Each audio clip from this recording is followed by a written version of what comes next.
आज के मुख्य समाचार। कांग्रेस सरकार खुद को सरकार कहने लायक नहीं, जयराम ठाकुर। शिमला में सुबह की बारिश से बदला मौसम। पोलियो पुरोहित पंचायत में अधूरे विकास कार्यों से बड़ी नाराजगी। एचआरटीसी में गतिरोध पर संवाद से निकाले समाधान, गोपाल कृष्ण। एचआरटीसी कर्मचारियों की हड़ताल गैर कानूनी, मुकेश अग्निहोत्री। आपातकाल लोकतंत्र पर सबसे बड़ा हमला, सुरेश भारद्वाज। शहरी विकास रियल एस्टेट के नए नियम लागू। अब समाचार विस्तार से।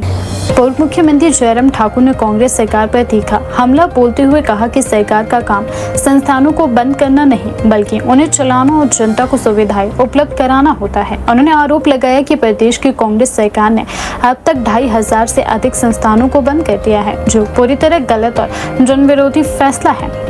मेरे से बातचीत करते हुए जयराम ठाकुर ने कहा कि प्रदेश में पिछले भाजपा सरकार के दौरान जो संस्थान खोले गए थे वे जनता की जरूरतों और बजट प्रावधानों के तहत स्थापित किए गए थे। इसमें स्कूल, कॉलेज, स्वास्थ्य संस्थान और अन्य सुविधाएं शामिल थे, जिनका उद्देश्य दूर दराज क्षेत्रों के लोगों को लाभ पहुंचाना था।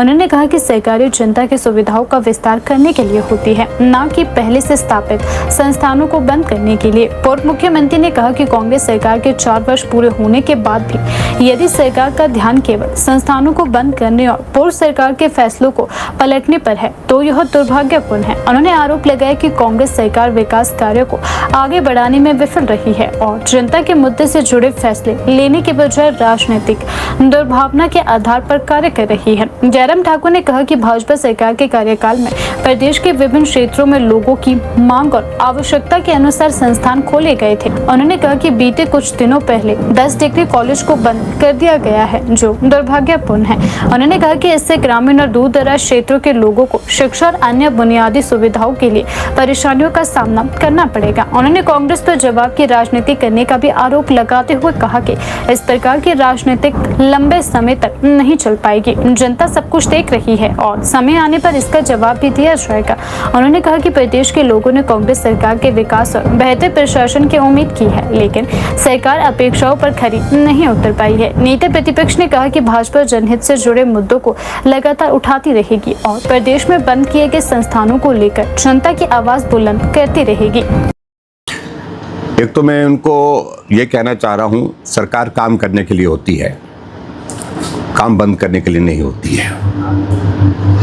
अगर आपने हिमाचल प्रदेश में 2500 संस्थान बंद किए, ऐसा संभव नहीं हो सकता कि सरकार ने सारे के सारे संस्थान ऐसे खोले थे और बिना बजट के खोले थे और बिना मांग के खोले थे। जो भी संस्थान खोले थे बजट प्रावधान के तहत खोले थे, लोगों की कहने पर, लोगों के मांग पर खोले थे। और विचित्र स्थिति है, 4 साल का हिमाचल प्रदेश की कांग्रेस की सरकार का कार्यकाल पूरा होने जा रहा है। अभी भी कुछ दिन पहले 10 डिग्री कॉलेज ने डिनोटिफाई किए और डिनोटिफाई करने के बाद 1 हफ्ते के बाद, 10 दिन के बाद लगभग जो है, फिर उनको उनमें से 5 कॉलेज फिर से नए सिरे से नोटिफाई कर दिए। वही कॉलेज जो चले हुए थे, बिल्डिंग जिनकी कई जगह बन चुकी है, 10-10 करोड़ रुपए के भवन बन चुके हैं। अगर कॉलेज में स्ट्रेंथ ना होने की वजह अगर पूछते हमसे, तो उसकी वजह यह है कि इन्होंने स्टाफ वहां पर लगाया ही नहीं, स्टाफ सारा बदल दिया। जब स्टाफ नहीं होगा तो कॉलेज में बच्चे आएंगे क्यों? जिस कॉलेज में बच्चों को पढ़ाने के लिए वहां पर प्रोफेसर नहीं है, टीचर्स नहीं है, तो उस संस्थान में बच्चे कैसे एडमिशन होंगे? कहाँ ऐसे आप उम्मीद कर रहे हैं? और वो सिर्फ एक साजिश की तहत, क्योंकि मुख्यमंत्री सुखविंदर सुक्खू की एक आदत है, जो कुछ भी करते हैं अच्छा काम तो कर नहीं सकते हैं, साजिश करते हैं, षड्यंत्र करते हैं। नहीं है, साजिश और षड्यंत्र करते हैं। तो साजिश, षड्यंत्र यानी कि यहाँ तक के जो इंस्टीट्यूशन खोले गए हैं, जनता के भले के लिए खोले हैं, बच्चों की पढ़ाई के लिए खोले हैं। खास तौर से जो रिमोट एरियाज में जो इंस्टीट्यूशन, जो एजुकेशन इंस्टीट्यूशन खुले थे, उनमें बच्चों में खास तौर से जो स्ट्रेंथ थी वो बेटियों की ज़्यादा थी। वो संस्थान बंद करने के लिए, जो कॉलेज बंद करने के लिए इन्होंने फैसला लिया। लेकिन दूसरी तरफ ये भी पूछना चाहता हूँ, आप एक हफ्ता पहले संस्थान बंद करने की नोटिफिकेशन करते हैं, एक हफ्ते के बाद आप उन संस्थानों को फिर से बहाल कर देते हैं। तो इसका मतलब है कि आप में कोई सोच समझ नहीं है काम करने की। बड़ी साफ बात है, आप 2 कदम चलते हैं, 4 कदम पीछे हटते हैं। रोल बैक गवर्नमेंट जिसको बोल सकते हैं, पलटू राम की सरकार जिसको बोल सकते हैं, गांव की भाषा में, सीधी भाषा में, सरल भाषा में, वो सरकार हिमाचल प्रदेश में सुक्खू जी के नेतृत्व में चल रही है। सर, अभी भी हम उनको बोल रहे हैं कि भाई बस हो गया, आपके फैसलों से जग हंसाई हो रही है। आप कल्पना करिए, एक भी योजना 4 साल के कार्यकाल पूरा जो होने जा रहा है, इनकी जमीन पर उतरी नहीं। दूध पर बहुत लंबा भाषण देते थे, दूध अब लोग जो है सड़कों पर फेंक रहे हैं। आज मैं यहाँ पर आपके इस इलाके में बहुत बड़ी मात्रा में दूध हमारे किसान, जो हमारी बहनें, हमारी माता बहनें जो है वो देती हैं, जो मिल्क फेडरेशन को देती हैं और उसके बाद दूसरे जो कोऑपरेटिव सोसाइटीज़ को उनको देती हैं। लेकिन स्थिति ऐसी आई कि हिमाचल प्रदेश सरकार में भाषण तो बहुत दिए गए, दूध पर बहुत लंबे भाषण देते। दूध उनकी एक फ्लैगशिप स्कीम है, सबसे बड़ी स्कीम है। आज हालात ये है कि दूध जो है सड़कों पर उड़ेल करके फेंका जा रहा है, क्योंकि दूध लेने की सरकार की क्षमता ही समाप्त हो गई। हम दूध नहीं लेंगे। तो अगर आप अपनी ही बनाई हुई योजना को ठीक प्रकार से लागू नहीं कर सकते, तो आपका विजन का जो है सबके सामने पर्दाफाश हो गया। हिमाचल पथ परिवहन निगम एचआरटीसी कर्मचारियों की हड़ताल के बीच प्रदेश सरकार ने सख्त रुख अपनाते हुए स्पष्ट कर दिया है कि परिवहन सेवाओं को बाधित नहीं होने दिया जाएगा। शिमला सचिवालय में आयोजित प्रेस वार्ता के दौरान उप मुख्यमंत्री एवं परिवहन मंत्री मुकेश अग्निहोत्री ने कहा कि एचआरटीसी कर्मचारियों की हड़ताल गैर कानूनी है और एस्मा लागू होने के बावजूद हड़ताल पर जाना कानून का उल्लंघन है। उन्होंने कर्मचारियों से कानून अपने हाथ में नहीं लेने की अपील करते हुए कहा है कि हड़ताल पर जाने वाले लोगों के खिलाफ नियमानुसार कार्यवाही की जाएगी। उप मुख्यमंत्री ने कहा कि एचआरटीसी की सेवाएं प्रदेश के लाखों लोगों की जीवन रेखा है और इन्हें किसी भी स्थिति में बंद नहीं होने दिया जाएगा। उन्होंने बताया कि निगम की बसें बंद रहने से प्रतिदिन करीब 2.5 करोड़ रुपए का आर्थिक नुकसान होता है, जिसका असर निगम की वित्तीय स्थिति पर पड़ता है। उन्होंने कहा कि प्रदेश भर में लगभग 12,000 कर्मचारी हड़ताल पर चले गए हैं, लेकिन सरकार आम जनता को परेशानी में नहीं डालना चाहती और परिवहन सेवाओं को सुचारू बनाए रखने के लिए हर संभव कदम उठाए जा रहे हैं। मुकेश अग्निहोत्री ने कहा कि सरकार की ओर से अभी भी कर्मचारी यूनियन के लिए बातचीत के दरवाजे खुले हैं। उन्होंने यूनियन प्रतिनिधियों से आह्वान किया है कि वे टेबल पर बैठकर मुद्दों का समाधान निकालें, क्योंकि हड़ताल किसी भी समस्या का स्थायी समाधान नहीं है। उन्होंने कहा कि सरकार कर्मचारियों की समस्याओं को सुनने और उनका समाधान निकालने के लिए तैयार है, लेकिन जनता को परेशान कर किसी भी मांग को मनमाने का तरीका उचित नहीं माना जा सकता। उप मुख्यमंत्री ने कहा कि यदि आवश्यकता पड़ी तो सरकार नए चालकों और कर्मचारियों की भर्ती करने से पीछे भी अब नहीं हटेगी। उन्होंने बताया कि गुरुवार से नए कर्मचारियों को विभिन्न रूटों के साथ सरकारी बसों के संचालन के लिए लिखित आदेश जारी भी कर दिए गए हैं, ताकि प्रदेश के परिवहन सेवाएं बाधित न हो। उन्होंने कहा कि अन्य आवश्यक सेवाओं की तरह परिवहन निगम की सेवाएं भी अत्यंत महत्वपूर्ण है और सरकार इन्हें हर हाल में जारी रखने के लिए प्रतिबद्ध है। उन्होंने कहा कि कर्मचारियों को अपनी मांगों को लेकर लोकतांत्रिक तरीके से बात करनी चाहिए और कानून का पालन करना चाहिए। सरकार किसी भी कर्मचारी विरोधी मानसिकता से कार्य नहीं कर रही है, बल्कि जनता और कर्मचारियों दोनों के हितों को ध्यान में रखते हुए हर निर्णय लिए जा रहे हैं। उन्होंने दोहराया कि हड़ताल के बजाय बातचीत और आपसी सहमति के जरिए ही समस्याओं का समाधान निकाला जा सकता है। नहीं, देखिए, हिमाचल प्रदेश में पथ परिवहन निगम एचआरटीसी अपने सेवा काल के 50 साल से ऊपर का काम कर चुकी है और 50 साल के दौरान लोगों का इससे भावनात्मक लगाव है और ये प्रदेश के दूर दराज, दुर्गम एंड ट्राइबल इलाकों में अपनी सेवाएं देती है और लॉन्ग रूट्स पे भी चलती है, वॉल्वो सर्विसेज भी हैं। तो इसलिए एचआरटीसी की अपनी एक विश्वसनीयता है, अपनी एक साख है। लेकिन मैं देख रहा हूँ कि पिछले कुछ अर्सा से लगातार ड्राइवर कंडक्टर यूनियन की एक थ्रेट लगातार आ रही है कि हम चक्का जाम कर देंगे। अभी पहले फर्स्ट को कहा कि अगर हमें फर्स्ट को तनख्वाह नहीं मिली तो हम चक्का जाम करेंगे। फिर उसके बाद जब फर्स्ट को तनख्वाह मिल गई तो उसके बाद कह दिया कि हम 25 को हमें जो है नाइट हॉल्ट अनाउंस नहीं मिला तो तब हम जो है चक्का जाम कर देंगे। ये सही नहीं है, ये तरीका सही नहीं है। और जबकि मैं 2-3 बातें बिल्कुल स्पष्ट कर देना चाहता हूँ। जब से कांग्रेस की सरकार हिमाचल प्रदेश में आई है, ऐसी वहाँ 11 दिसंबर 2022 से लेके आज दिन तक हमारी पे एंड पेंशन को लेके कोई भी डिफ़ॉल्ट नहीं है। आज दिन तक आज की अगर बात करें तो आज तक सबको पे एंड पेंशन, अगर 42 महीने की सरकार हुई तो सबको पे मिली है, सबको पेंशन मिली है। क्योंकि धारणा ऐसी दिखाई जाती है जैसे इनको तनख्वाह नहीं मिली, ऐसे या इनको पेंशन नहीं मिली, सबको उनका ड्यू मिला है। इसलिए जब पे एंड पेंशन में हमारा कोई डिफ़ॉल्ट नहीं है तो चक्का जाम की स्थिति कहाँ से पैदा हो गई। और उसके बाद जो है सेकेंडली हम महंगाई भत्ता at par with state government employees दे रहे हैं। जितना राज्य के कर्मचारियों को महंगाई भत्ता मिल रहा है उतना हम दे रहे हैं और वहाँ भी हमारा कोई डिफ़ॉल्ट नहीं है।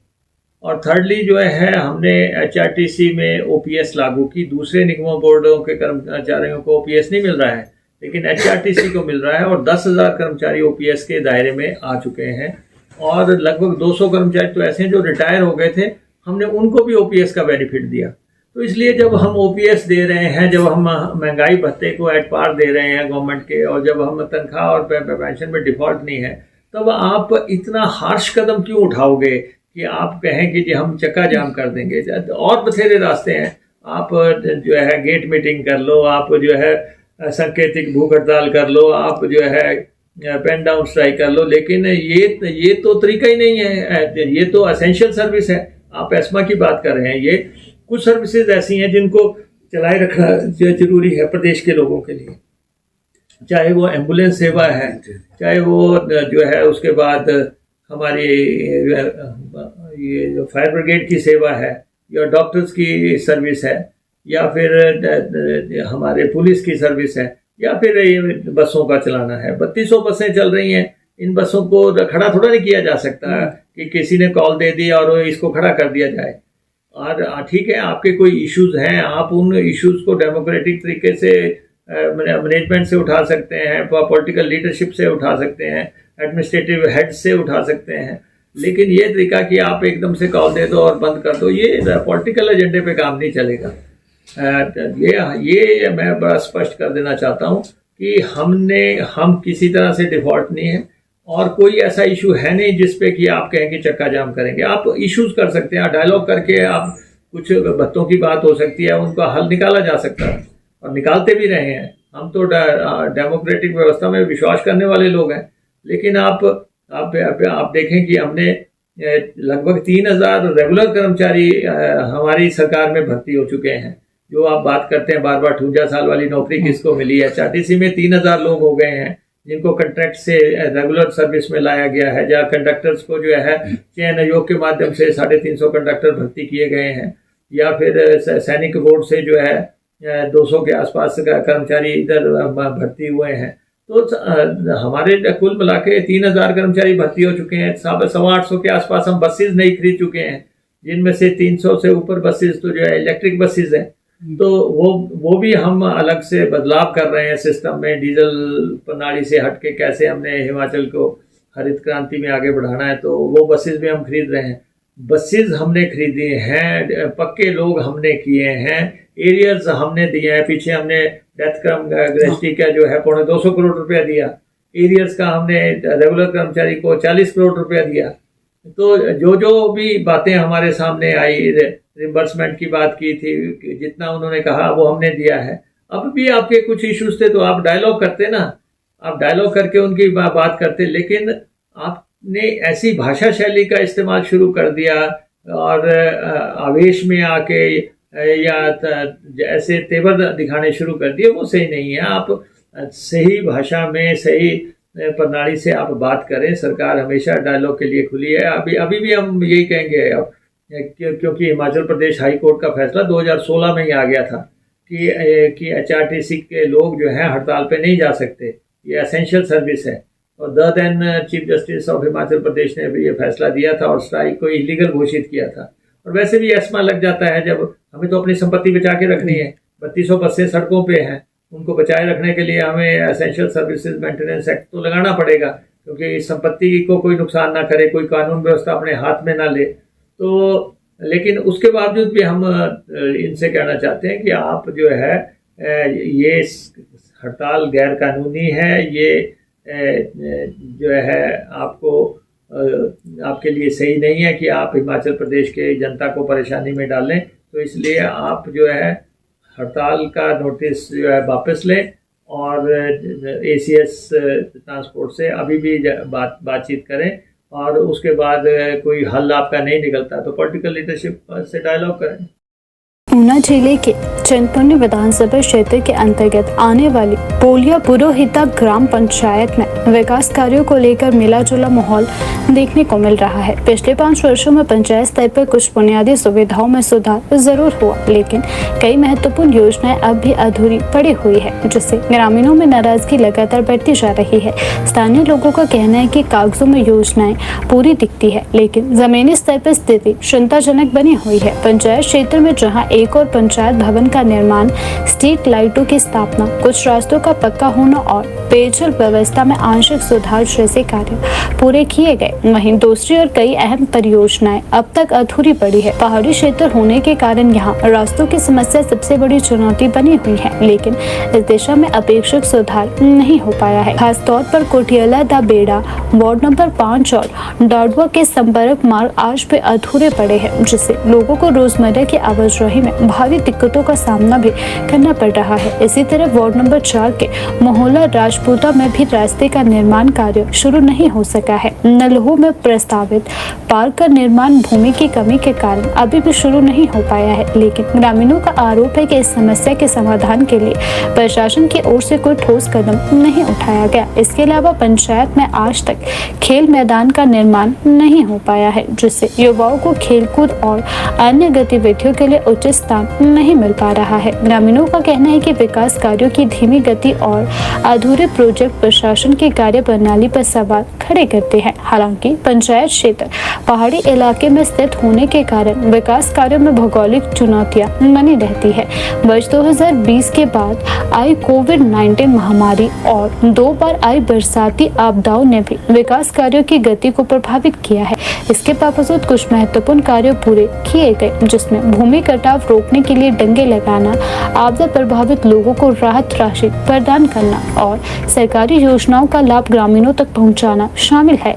ग्रामीणों की समस्या और उनकी नाराजगी साफ तौर पर सामने आ रही है। वार्ड 3 निवासी विनोद कुमार का कहना है कि पंचायत ने कुछ अच्छे कार्य जरूर किए, लेकिन सामुदायिक भवन और रास्तों की समस्या अब भी जस की तस बनी हुई है। बरसात के मौसम में हालात और भी खराब हो जाते हैं, जिससे लोगों को काफी परेशानियों का सामना करना पड़ता है। वहीं वार्ड नंबर 5 निवासी विपिन कुमार का कहना है कि पेयजल व्यवस्था में सुधार जरूर हुआ है, लेकिन गर्मियों के दौरान पानी की समस्या गंभीर रूप ले लेती है। उन्होंने बताया कि खेल मैदान और बेहतर संपर्क मार्ग की आज भी सख्त जरूरत है, लेकिन इस दिशा में कोई ठोस कार्यवाही नहीं हो रही है। ग्रामीणों ने अपनी प्रमुख मांगों में सभी कच्चे रास्तों को पक्का करने, युवाओं के लिए खेल मैदान बनाने, सामुदायिक भवन का निर्माण, पंचवटी विकसित करने, भूमि कटाव रोकने के लिए अतिरिक्त डंगे लगाने, पेयजल समस्या का स्थायी समाधान और कुछ वार्डों में शमशान घाट के निर्माण की मांग प्रमुख रूप से उठाई है। उनका कहना है कि जब तक ये बुनियादी सुविधाएं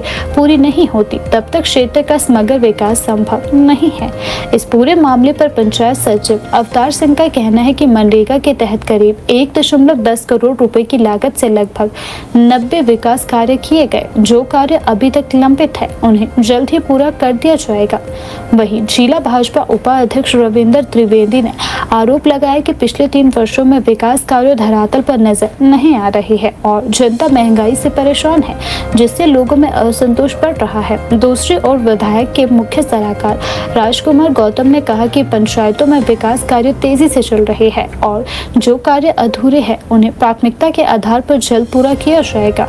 उन्होंने यह भी आश्वासन दिया कि सुदर्शन सिंह बबलू के प्रयासों से क्षेत्र के विकास कार्यों के लिए धन की कोई भी कमी कमी आने नहीं दी जाएगी। कुल मिलाकर पोलिया पुरोहिता पंचायत के विकास कार्यों को लेकर स्थिति मिश्रित बनी हुई है, जहां एक और कुछ कार्यों से लोगों को राहत मिली है, वहीं अधूरे प्रोजेक्ट और बुनियादी सुविधाओं की कमी ग्रामीणों के लिए चिंता का विषय बनी हुई है। अब देखना यह होगा कि प्रशासन और जनप्रतिनिधि ग्रामीणों की इन समस्याओं को कितनी जल्दी और प्रभावी तरीके से हल कर पाते हैं।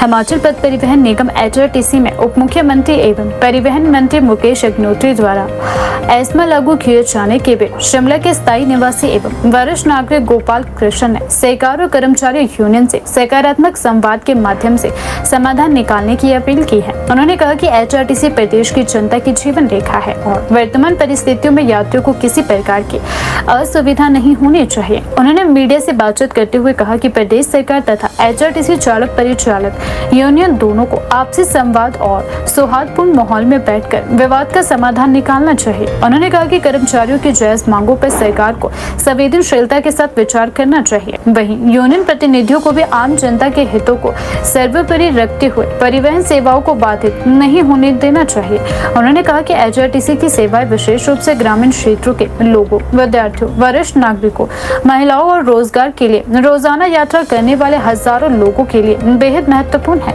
ऐसे में यदि परिवहन सेवाएं प्रभावित होती है तो इसका सीधा असर आम जन जीवन पर पड़ता है और लोगों को भारी परेशानियों का सामना करना पड़ सकता है। गोपाल कृष्ण ने कहा कि HRTC केवल एक परिवहन व्यवस्था नहीं बल्कि प्रदेश के दूर दराज क्षेत्रों को जोड़ने वाली महत्वपूर्ण कड़ी है। इसीलिए किसी भी प्रकार के गतिरोध से बचते हुए सरकार और यूनियन को जल्द वार्ता कर ऐसा समाधान निकालना चाहिए जिससे कर्मचारियों की समस्याओं को भी निपटाया जा सके और आम जनता को भी निर्बाध परिवहन सुविधा मिलती रहे। मेरा नाम गोपाल कृष्ण है। मैं शिमला माल रोड पे बिजनेसमैन हूँ।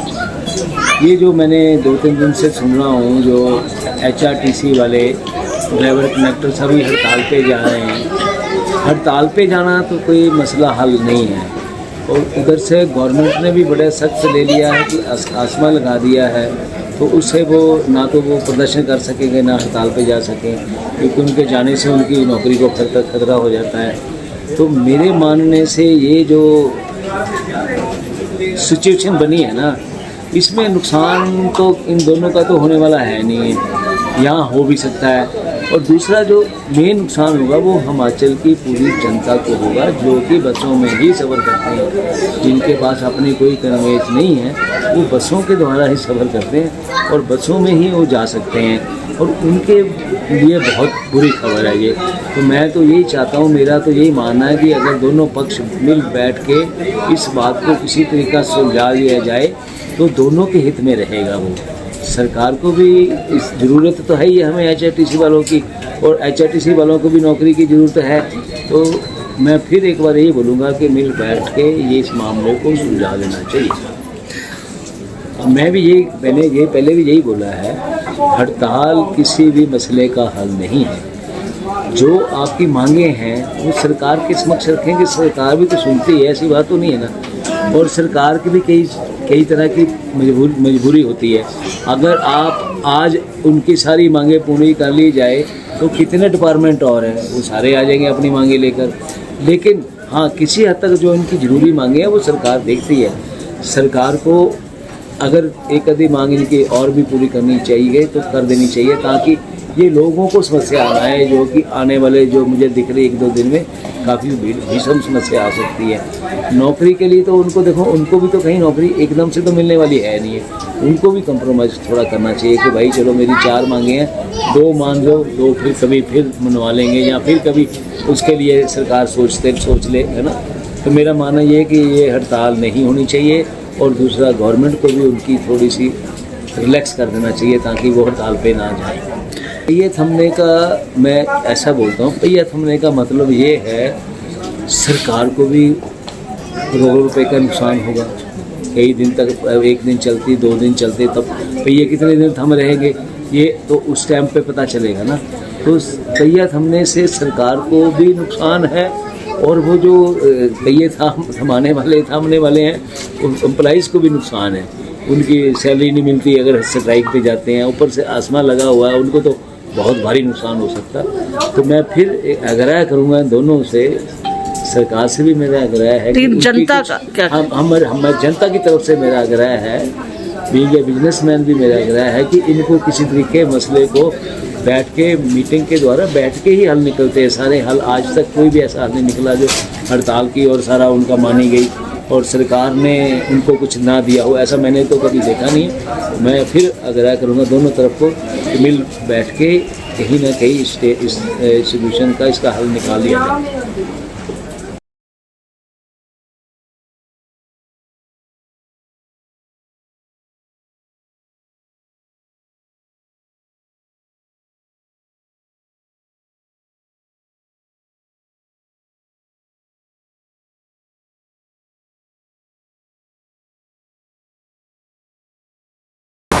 हिमाचल प्रदेश में मौसम लगातार करवट ले रहा है। एक और प्रदेश के मैदानी जिलों में तेज धूप और बढ़ते तापमान के कारण लोगों को भीषण गर्मी का सामना करना पड़ रहा है। वहीं दूसरी ओर राजधानी शिमला समेत ऊंचाई वाले क्षेत्रों में मौसम का मिजाज बदलने लगा है। बुधवार सुबह शिमला में हल्की बारिश दर्ज की गई, जिससे वातावरण में ठंडक घुल गई है और लोगों को गर्मी से भी काफी राहत मिली है। मौसम विभाग ने आगामी दिनों में प्रदेश में मौसम के और अधिक सक्रिय होने के संकेत दिए हैं। विभाग के अनुसार 25 जून से एक नया पश्चिमी विक्षोभ हिमाचल प्रदेश को प्रभावित करेगा, जिसके चलते 29 जून तक कई जिलों में बारिश, गरज और तेज हवाओं की गतिविधियां देखने को मिल सकती है। मंगलवार को प्रदेश के अधिकांश हिस्सों में मौसम साफ रहा। सुबह से ही तेज धूप खिलने के कारण निचले क्षेत्रों में गर्मी का असर लगातार बढ़ता गया। ऊना जिला प्रदेश का सबसे गर्म क्षेत्र रहा, जहां अधिकतम तापमान 39 डिग्री सेल्सियस दर्ज किया गया। इसके अलावा हमीरपुर, बिलासपुर, कांगड़ा, मंडी और सोलन के कई हिस्सों में तापमान सामान्य से अधिक रिकॉर्ड किया गया। दोपहर के समय तेज धूप और उमस के कारण लोगों का घरों से बाहर निकलना मुश्किल हो गया। बाजारों और सड़कों पर अपेक्षाकृत सन्नाटा देखने को मिला, जबकि लोग गर्मी से बचने के लिए घरों और कार्यालयों में ही रहने को मजबूर दिखे। हालांकि बुधवार सुबह राजधानी शिमला में मौसम ने अचानक करवट ले ली और हल्की बारिश शुरू हो गई। सुबह के समय आसमान में घने बादल छाए रहे और बीच बीच में बूंदाबांदी होती रही। बारिश के कारण तापमान में गिरावट दर्ज की गई और ठंडी हवाओं ने मौसम को पूरी तरह से खुशनुमा बना दिया। रेज मैदान, मॉल रोड और आसपास के पर्यटन स्थलों पर घूमने आए पर्यटकों ने इस सुहावने मौसम का भरपूर आनंद उठाया। स्थानीय लोगों का कहना है कि पिछले कुछ दिनों से दिन के समय तापमान में बढ़ोतरी महसूस की जा रही थी, लेकिन सुबह हुई बारिश ने मौसम को फिर से शिमला की पहचान के अनुरूप ठंडा और सुहावना बना दिया है। इधर प्रदेश के जनजातीय और ऊंचाई वाले क्षेत्रों में प्रकृति का अलग ही नजारा देखने को मिल रहा है। सोमवार रात कुल्लू और लाहौल स्पीति की ऊंची चोटियों पर ताजा बर्फबारी देखने को मिली है, जिससे पूरा क्षेत्र सफेद चादर में ढक गया है। रोहतांग दर्रे के आसपास और लाहौल घाटी की कई ऊंचाई वाली चोटियों पर 5 से 10 सेंटीमीटर तक बर्फ जमने की सूचना मिली है। जून महीने के अंतिम सप्ताह में हुई इस बर्फबारी ने स्थानीय लोगों के साथ साथ पर्यटकों को भी आकर्षित कर दिया है। मंगलवार को मौसम साफ होने के बाद बड़ी संख्या में पर्यटक रोहतांग और आसपास के क्षेत्रों में पहुंचे और बर्फ के बीच मनोरम दृश्यों का आनंद लिया। बच्चों और युवाओं ने बर्फ के बीच फोटोग्राफी और विभिन्न गतिविधियों का भरपूर आनंद उठाया। पर्यटन कारोबार से जुड़े लोगों का कहना है कि ऊंची चोटियों पर ताजा बर्फबारी और शिमला सहित कई क्षेत्रों में सुहावने मौसम के कारण आने वाले दिनों में पर्यटकों की संख्या में और बढ़ोतरी हो सकती है। गर्मी से राहत पाने और देश के विभिन्न राज्यों से बड़ी संख्या में लोग हिमाचल का रुख कर रहे हैं। ऐसे में मौसम में आया यह बदलाव पर्यटन कारोबार के लिए बेहद फायदेमंद साबित हो सकता है। मौसम विभाग केंद्र शिमला के अनुसार 25 जून से प्रदेश में पश्चिमी विक्षोभ सक्रिय होने की संभावना है। इसके प्रभाव से 25 जून से 29 जून तक राज्य के कई क्षेत्रों में हल्की से मध्यम बारिश दर्ज की जा सकती है। इस दौरान कुछ स्थानों पर गरज के साथ तेज हवाएं चलने तथा तूफान आने की आशंका भी बताई गई है। मौसम विभाग ने विशेष रूप से ऊंचाई वाले और संवेदनशील क्षेत्रों में रहने वाले लोगों को सतर्क रहने की सलाह दी है। विभाग का कहना है कि बारिश के दौरान कुछ क्षेत्रों में भूस्खलन और सड़कें बाधित होने जैसी समस्याएं भी उत्पन्न हो सकती है। मौसम विभाग के अनुसार फिलहाल न्यूनतम तापमान में किसी बड़े बदलाव की संभावना नहीं है, लेकिन आगामी दिनों में बारिश की गतिविधियां बढ़ने के कारण अधिकतम तापमान में 2 से 4 डिग्री सेल्सियस तक की गिरावट देखने को मिल सकती है। इससे मैदानी जिलों में पड़ रही भीषण गर्मी से लोगों को राहत मिलने की उम्मीद है। विशेष रूप से ऊना, हमीरपुर, बिलासपुर और कांगड़ा जैसे जिलों में तापमान में गिरावट दर्ज होने की संभावना जताई गई है। प्रदेश के किसानों और बागवानों के लिए भी आगामी बारिश राहत लेकर आ सकती है। लंबे समय से वर्षा की प्रतीक्षा कर रहे किसानों का कहना है कि यदि अगले कुछ दिनों में अच्छी बारिश होती है तो खरीफ फसलों की बुआई और बागवानी कार्यों को काफी लाभ मिल सकता है। सेब उत्पादक क्षेत्रों में भी मौसम में नमी बढ़ने से फलों के विकास को फायदा मिलने की उम्मीद जताई जा रही है। वहीं प्रशासन ने लोगों से खराब मौसम के दौरान सावधानी बरतने की अपील की है। हिमाचल प्रदेश में शहरी विकास की सुव्यवस्थित और पर्यावरण के अनुकूल बनाने की दिशा में नगर एवं ग्राम योजना टीसीपी विभाग ने महत्वपूर्ण कदम उठाया है। विभाग द्वारा 27 फरवरी 2026 को जारी की गई 2 अधिसूचनाएं शुक्रवार को राजपत्र में प्रकाशित कर दी गई है। इसके साथ ही प्रदेश में premier AFR floor area ratio और ऊर्जा संरक्षण भवन संहिता को अनिवार्य रूप से लागू कर दिया गया है। इन संशोधनों का उद्देश्य तेजी से बढ़ रहे शहरीकरण को नियोजित ढंग से विकसित करना, पर्यावरण संरक्षण को बढ़ावा देना और आधुनिक सुविधाओं से युक्त भवन निर्माण को प्रोत्साहित करना है। नगर एवं ग्राम योजना 18वां संशोधन नियम 2026 के तहत अब रियल एस्टेट परियोजनाओं को अतिरिक्त प्रीमियर AFR खरीदने की सुविधा प्रदान की गई है। इसके लिए सरकार ने स्पष्ट शुल्क संरचना तय की है। नियमों के अनुसार 0.25 तक लगभग 250 वर्ग मीटर अतिरिक्त AFR के लिए 3000 रुपए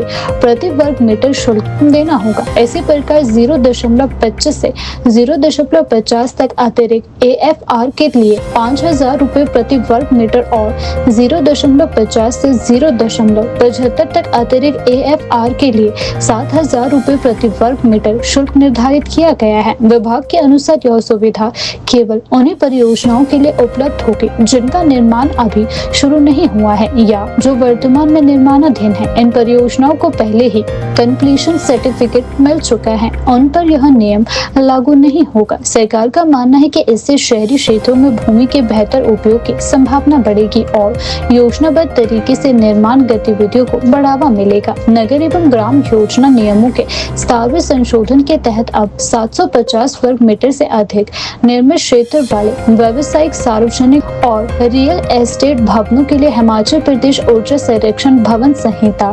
2018 का पालन अनिवार्य कर दिया गया है। इस प्रावधान के तहत बड़े होटल, अस्पताल, शैक्षणिक संस्थान, कार्यालय भवन और व्यावसायिक परिसर जैसे बड़े भवनों को ऊर्जा दक्षता से संबंधित मानकों को अपनाना होगा। इसका उद्देश्य बिजली की खपत को कम करना, ऊर्जा संसाधनों का बेहतर उपयोग सुनिश्चित करना और पर्यावरण पर पड़ने वाले प्रभाव को कम करना है। नए नियमों के अनुसार अब प्रदेश में बनने वाले सभी नए व्यावसायिक और सार्वजनिक भवनों में इलेक्ट्रिक वाहन EV चार्जिंग पॉइंट की व्यवस्था करना भी अनिवार्य होगा। सरकार का मानना है कि इससे भविष्य में इलेक्ट्रिक वाहनों के उपयोग को बढ़ावा मिलेगा और प्रदूषण कम करने में मदद मिलेगी। पर्यावरण अनुकूल निर्माण को बढ़ावा देने के लिए सरकार ने ग्रीन बिल्डिंग को विशेष प्रोत्साहन देने का प्रावधान भी किया है। इसके तहत जो भवन मान्यता प्राप्त संस्थाओं से ग्रीन रेटिंग प्राप्त करेंगे उन्हें 0.25 अतिरिक्त AFR बिना किसी शुल्क के प्रदान किया जाएगा। हालांकि यदि कोई परियोजना ग्रीन बिल्डिंग के लिए आवेदन करती है लेकिन निर्धारित ग्रीन रेटिंग हासिल करने में असफल रहती है तो उसे सामान्य शुल्क से 10 गुना अधिक दंड देना होगा। इस व्यवस्था का उद्देश्य यह सुनिश्चित करना है कि ग्रीन बिल्डिंग का लाभ केवल उन्हीं परियोजनाओं को मिले जो वास्तव में पर्यावरण अनुकूल मानकों का पालन करती है। विशेषज्ञों का मानना है कि इन नए नियमों से प्रदेश में शहरी विकास को अधिक संगठित और टिकाऊ बनाया जा सकेगा। प्रीमियर AFR की सुविधा से जहां डेवलपर्स को योजनाबद्ध तरीके से अतिरिक्त निर्माण की अनुमति मिलेगी, वहीं ऊर्जा संरक्षण भवन संहिता और ग्रीन बिल्डिंग प्रोत्साहन से पर्यावरण के अनुकूल निर्माण गतिविधियों को बढ़ावा मिलेगा। सरकार का कहना है कि इन संशोधनों के लागू होने से प्रदेश के शहरों में आधुनिक बुनियादी ढांचे के साथ साथ पर्यावरण संरक्षण और ऊर्जा दक्षता को भी बढ़ावा मिलेगा। इससे हिमाचल प्रदेश में रियल एस्टेट क्षेत्र में पारदर्शिता आएगी और शहरी क्षेत्र का विकास अधिक व्यवस्थित तरीके से हो सकेगा।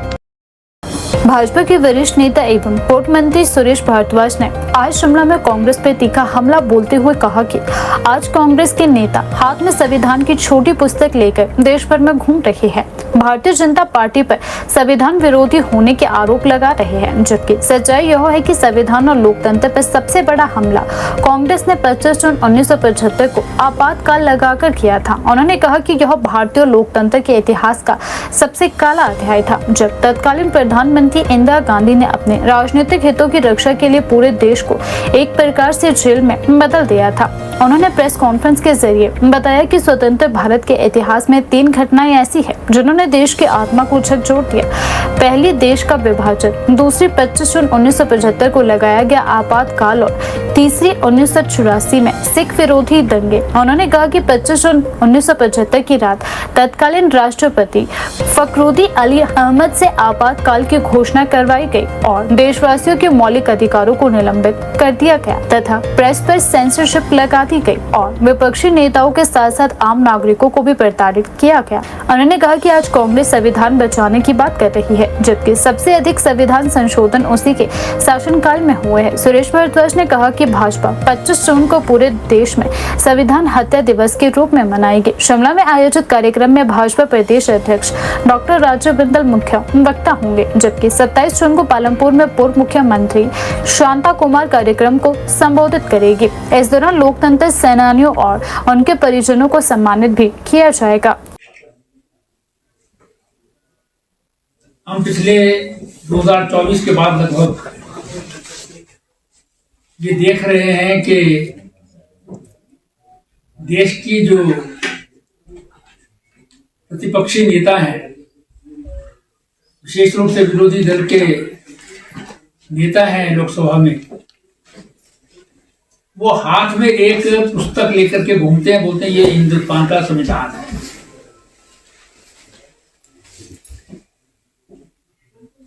और कहते हैं कि ये संविधान का उल्लंघन जो है वो भारतीय जनता पार्टी की सरकार कर रही है।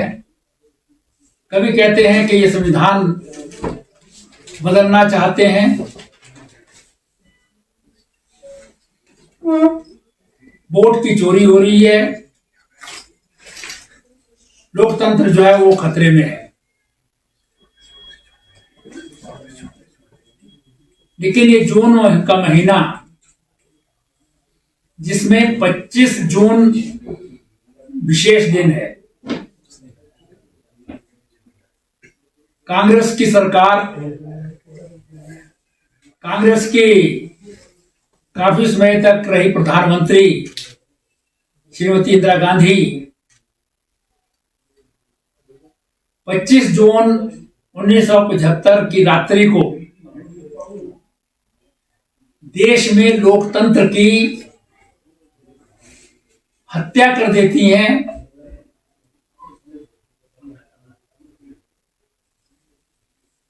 प्रेस का गला घोंट देती हैं। देश के नागरिकों को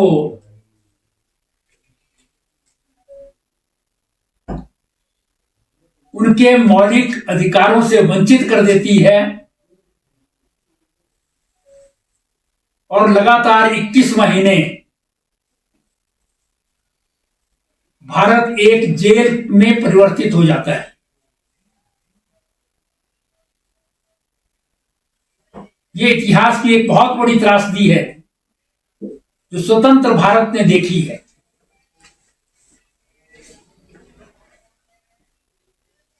तीन विशेष घटनाएं कांग्रेस राज की जो है वो स्वतंत्रता प्राप्ति के पश्चात प्रत्येक व्यक्ति के मन को झकझोर देती है। एक तो जो विभाजन की विभीषिका है, जिसमें लाखों लोगों का नरसंहार हुआ।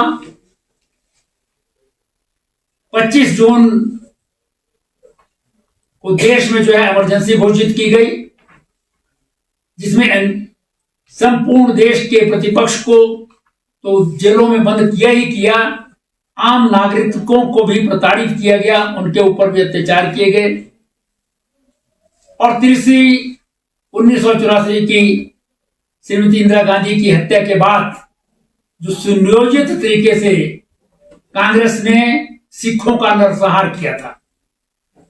ये 3 ऐसी बड़ी घटनाएं हैं जिनको इतिहास में काले अध्याय के रूप में जो है वो सदैव स्मरण किया जाता रहेगा। 25 जून 1975 की रात्रि को तत्कालीन राष्ट्रपति फखरुद्दीन अली अहमद से रात के अंधेरे में उस समय के प्रधानमंत्री जाकर के नोटिफिकेशन करवाती हैं कि देश में आंतरिक कारणों से इमरजेंसी लगाई गई है। एक्सटर्नल कारणों से तो लगती रही है। 62 में लगी थी जब चीन का एग्रेशन हुआ था, 65 में पाकिस्तान के साथ एग्रेशन हुआ था, 71 में हुआ था। लेकिन इंटरनल डिस्टर्बेंसेस कोई थी नहीं, लेकिन देश की जनता को जो है वो जेलों में बंद कर दिया और पूरे देश को जो है जेल में परिवर्तित कर दिया, जिसका मुख्य कारण था कि उस समय की प्रधानमंत्री श्रीमती इंदिरा गांधी का 12 जून 1975 को इलाहाबाद हाई कोर्ट के न्यायाधीश जगमोहन लाल सिन्हा ने जो 1971 में लोकसभा का चुनाव हुआ था, रायबरेली से वो चुनकर के आई थी, उसे निरस्त कर दिया था और उनको 6 वर्ष के लिए चुनाव लड़ने से अयोग्य घोषित कर दिया था। जिसका कानूनी तरीका था सुप्रीम कोर्ट जाते, सुप्रीम कोर्ट से जो है स्टे मिलता। उस समय के न्यायाधीश जस्टिस कृष्णा अय्यर ने जो है स्टे ग्रांट भी किया था, लेकिन उसमें जो वोटिंग राइट था प्रधानमंत्री का वो समाप्त कर दिया गया था कि वोटिंग राइट इनको नहीं मिलेगा, लेकिन प्रधानमंत्री रह सकते हैं। लेकिन उन्होंने रात के अंधेरे में इस देश को जेल में परिवर्तित करना ज्यादा उचित समझा, कानूनी तरीके अपनाने के बजाय, संविधान के अनुसार काम करने के बजाय। क्योंकि उस समय जो है वो देश में व्यापक भ्रष्टाचार था, महंगाई से जो है आम जनता त्रस्त थी